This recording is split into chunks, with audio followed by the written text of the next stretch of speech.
Салкын кышларга кирип барганда без иң җылы һәм якты бәйрәмнәрнең берсен әниләр көнен билгеләп үтәбез. Бу көн кадерле әниләргә хөрмәт һәм яратуыбызны белдерү, җәмгыятьтәге ролен таныту өчен бер форсат улды НАЗ иҗтимагый хәйрия оешмасы җитәкчесе Нурания Сайфетдинова. НАЗның назы кемнәргә юнәлгәнен хәбәрчебез Мөршидә Җихан белә. Кыска гына әни сүзе үзендә күпме йөрәк җылысы, ярату һәм наз саклый. Наз димәктән НАЗ иҗтимагый хәйрия оешмасы сәламәтлеге шикле, ятим, шулай ук күп бала тәрбияләүче әниләрне җыеп, ел саен бәйрәм оештыра. Бәндәчлек белән кылган гына хаталарыбызны үзенең рәхмәте белән үзенең гафу ит. Коръән уку мәҗлесе итеп үткәрелгән табын янына Кайбыш һәм Биектау районы әниләре җыелды. Вәгазь, нәсихәтләр тыңлаудан тыш кайбер әниләр тәҗрибәләре белән дә уртаклашты.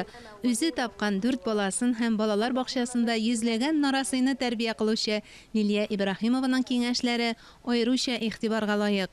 Бала белән күбрәк сөйләшергә кирәк. Без инде бигрәк җайлы бит инде телефонны биреп калдырабыз да балага үзебезнең эшебезне эшлибез. Һәм сөйләшү юк. Күбесенчә сөйләшү юк. Әтияне арып кайта эштән, бала телефонда бик рәхәт әтиянегә, тукта үземнең эшемне тиз генә эшләп алыйм ди. Әлбәттә рәхәт, ләкин сөйләшү юк. Биектау районыннан килгән әниләр арасында Шулпан Агадуллина да бар.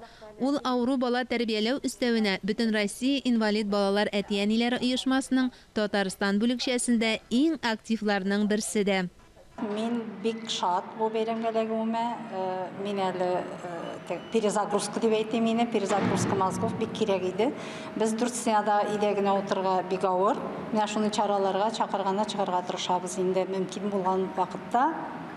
Әзрәк балалардан ял итеп, үзебезне карап, матур итеп киенеп, бизәнеп чарасына чыгу безнең өчен бик мөһим.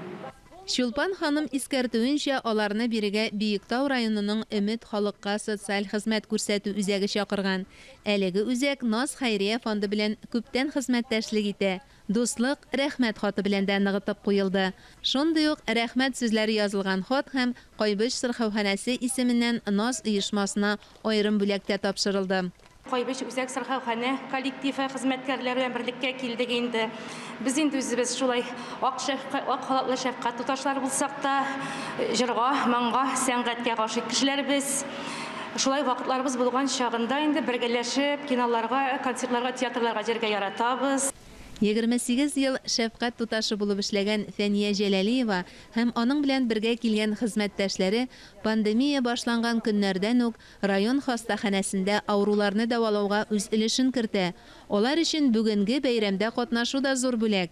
Ул бүләктә НАЗ оешмасы белән берлектә Кәрим Тинчурин театрының да өлеше зур. Сүздә юк, һәр даим без мондый уйниләрдә, чараларда катнашып киләбез. Без әле детдомнарга да барып уйныйбыз, аннары инде картлар йортларына да барып уйныйбыз. Менә ул яктан җитәкчеләребезгә бик зур рәхмәт. Без инде үзебезнең бер генә тамашачыбызны калдырмыйбыз, һәр яклап түгәрәкләп алып, барлык тамашачыларыбызга үзебезнең булган спектакльләребезне күрсәтеп киләбез. Инде әниләр көне җитү уңаеннан Мин инде әйтәм барлык әниләргә сәламәтлек телим, сәламәт булсыннар һәм барлык хатын-кызларга ана булу бәхетен татырга язсын. Әни дип язып куйдым яңа яуган ак карга, таптамагыз, һич ярамый әни сүзен таптарга. Әниләргә мин зирәклек телим, акыллы булуларын телим, балаларына сабыр булуын телим.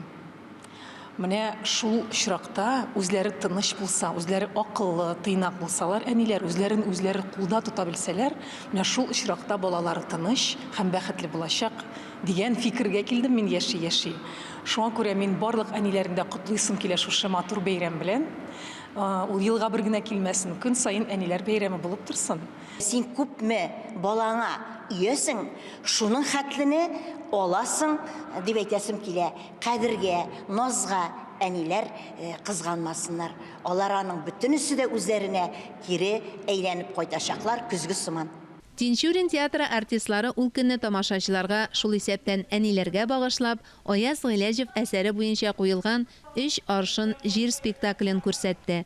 Бәхет төшенчәсенең кыйммәтен белгән әниләр өчен әлеге спектакльдә аеруча гыйбрәтле булды. Мөршидә Җихан, Ирек Хәмидуллин, Татарстан яңалыклары.